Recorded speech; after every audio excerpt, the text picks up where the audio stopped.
Now, for more on this, we're joined in the studio by Huang in Beijing. He's former managing director of Intel China and now founding partner of Jadestone Venture. Welcome to the show, Jay.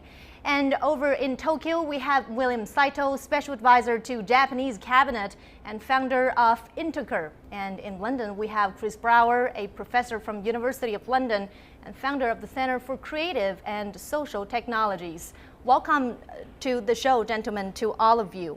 Well, let's begin with Jay here in the studio. So compared with the previous internet conference last year, this one is a much bigger gathering, and we'll be expecting to see heads of state, ministers, as well as business moguls. And President Xi Jinping will be there making the keynote speech. So why is the government upping the scale of this event? I think it's very important for China to hold such an international conference. China's internet is quite special, maybe unique, because you see the major internet function actually provided by domestic companies. For example, like search engine, like e-commerce, and then social media, and are provided by called BAT, Baidu, Alibaba, and Tencent, for example. So there's some discussion about keep and change the China's internet and become like an intranet, not connected to the global internet, become like a self-sustained and network. I think at a conference like that will help China keep its open connection to the global internet. I think that's just very significant. And Mr. Saito, over in Tokyo, let's hear your expectation of this year's conference. What kind of messages or topics do you expect to be discussed in Wuzhen? Well, I think that with China having the largest number of internet users in the world, the momentum that China presents cannot be ignored. Obviously, the internet and the e-commerce aspects that, for example, Alibaba brings has changed the world even overnight in just the last year. But the issues of cybersecurity and things and how this affects this shared resource globally is going to be a main issue in how do we increase confidence of people so that they don't fear using the internet. And also our guest, Mr. Brauer over in London, what kind of message do you think that this year's World Internet Conference will send to the rest of the world? And how can the international community unite against common threats? Well, I think it's just a really exciting opportunity. I mean, far too often the discussions about the internet, which is a global phenomena, have been localized to particular countries, and particularly in the West. And there just hasn't been enough thought leadership emerging, particularly from China now as such a dominant player in the global digital economy. So it's just really exciting to see this event grow and to see it focused around these key issues and looking to make connections with other parties around the world that haven't been, prominent voices in the discussion to date. And now this year's forum, one of the themes of this year's forum is mutual governance in cyberspace. And China, of course, has a stated aim of building this online community with shared interests. How should we understand these goals? And when I heard a shared interest, was strike my mind. Actually, it's a conflict of interest. I think conflict of interest between which parties? Between, for example, the netizens and the government. Because from a netizen's point of view, they want to have more freedom, and the government wants to make sure nobody is going to abuse the freedom and also the internet usage. Now, by emphasizing on shared interest, I see the government's intention is maximize the shared interest and minimize the conflict of interest. Now, Mr. Saito, over in Tokyo, could there be a balance between state interests and the idea of freedom of information? This is the key concern for Jay here. What's your take on this? No, I think that's a valid, always tug of war between privacy advocates and, for example, law enforcement entities who need to have access sometimes. But I think that overarchingly, this literally experiment called the internet is a shared resource that we can't really swing one way or the other. That the trust and the confidence that people have in this is still quite fragile. And I think that how to strike that balance, governments have to be aware of. But the other thing that one, and especially governments, have to realize and understand is that internet is one of the few things that transcends national borders. So people are free to move, and so how this gets controlled and done in a fair way, yet looked at a global perspective, is not as easy as a lot of governments and people think. Well, the goal is to establish shared interests, but as Jay mentioned, and as Mr. Saito mentions, there's conflict of ideologies, of cultures, and of political agenda. So let me ask you this, Mr. Brauer. How do you interpret these shared interests? What do they mean in practice? Well, I think it's all about cross-border trade and global markets. I think everybody's recognizing that the global economy is challenged for real opportunities for growth, and that digital transformation is one of the key pathways to innovation and to new opportunities, particularly radical new innovations that can help stimulate growth around the world.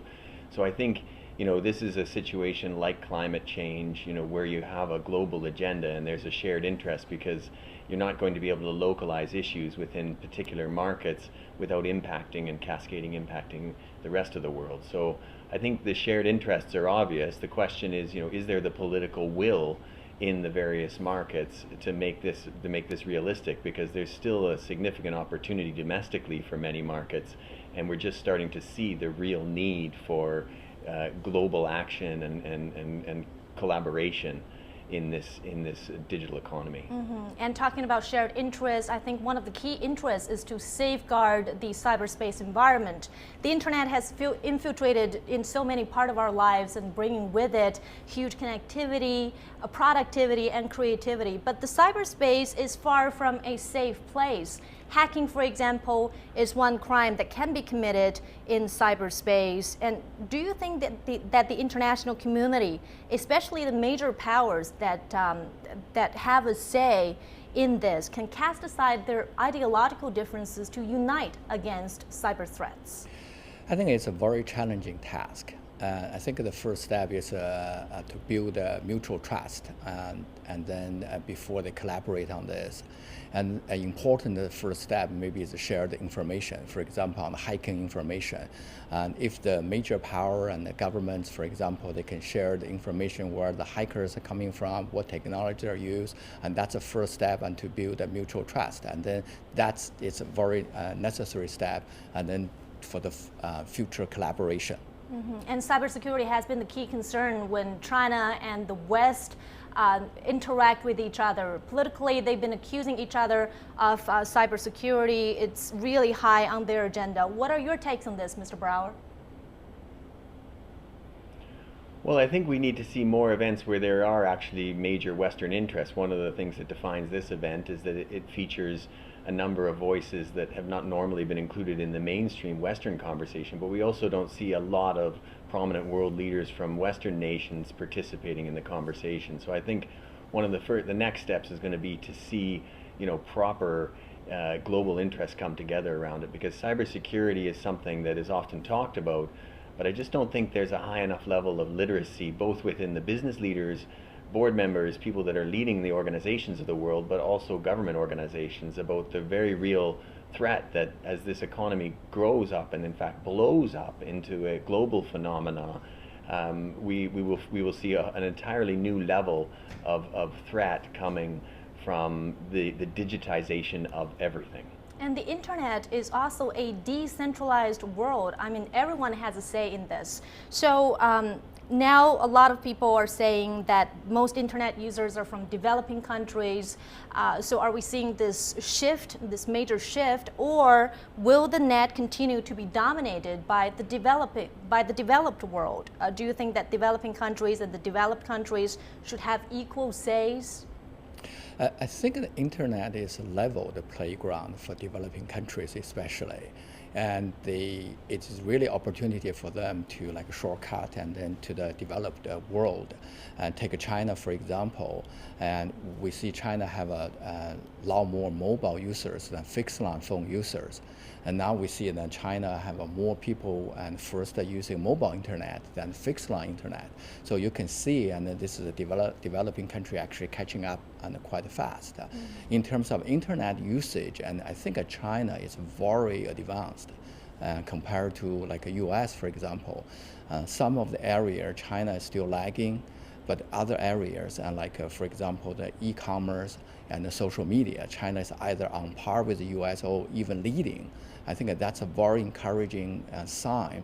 I don't think the internet is dominant by the developed countries. I see, everybody is on pretty much a level the playground.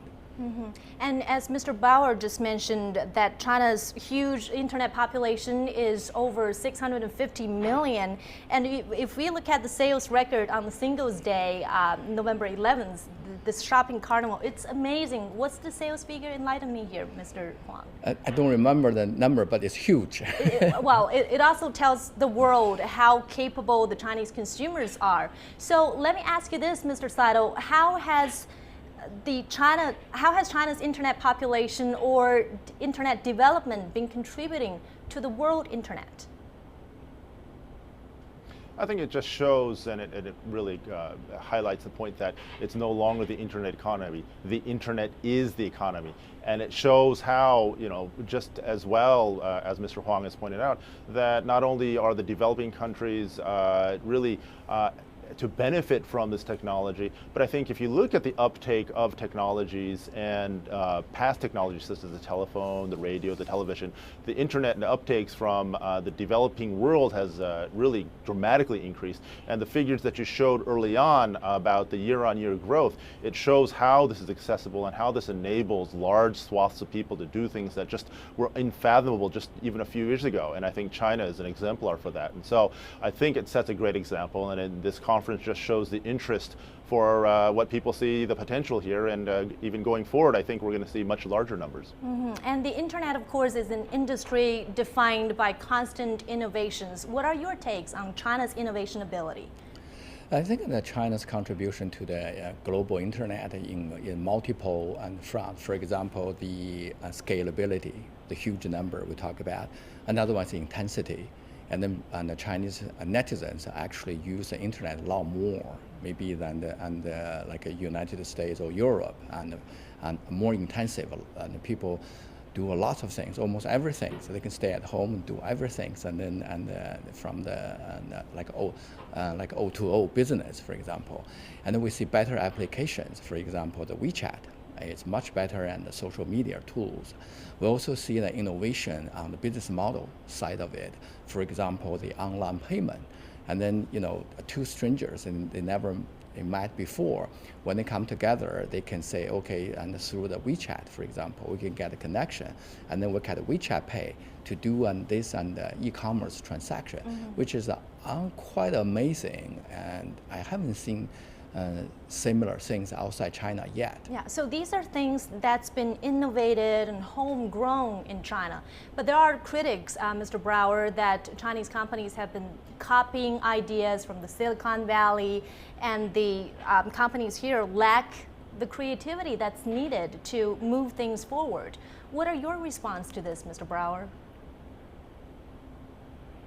I think that's a real challenge. The digital skills challenge is one that the whole world is going to face, but China will particularly face that. The previous phenomenal economic success that China's had has been built upon labor expansion and massive capital investments. This next wave is going to be about productivity, innovation, consumption, and as the digitization of the economy, in particular things like small businesses only contribute about 30% of GDP in China compared to upwards of 50 or 60% in most industrialized nations. So there's huge opportunities for the Chinese economy to embrace digitization, but the skills shortage and the need that they're going to have to try to reskill their workforce in the face of automation and all of the subsequent issues that are going to arise is going to be really the big challenge, I think, over the next years to re-stimulate sustainable economic growth in China.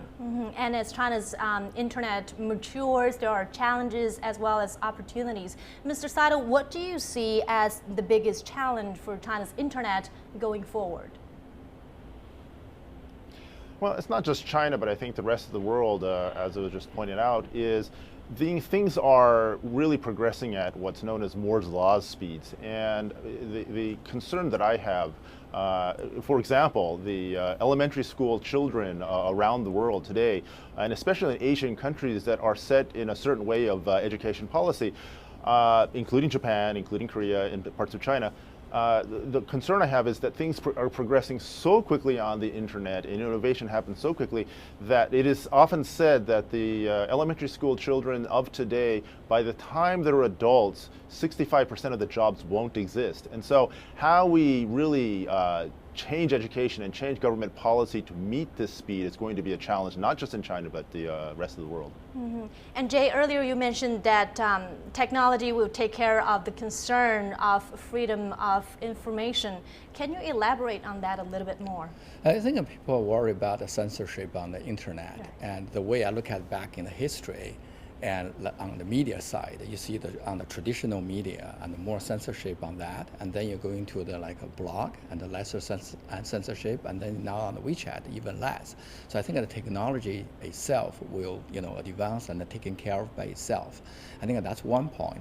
Now you asked a question about the hurdle for China's and internet to develop. I agree with Mr. Saito. I think two major hurdles for China.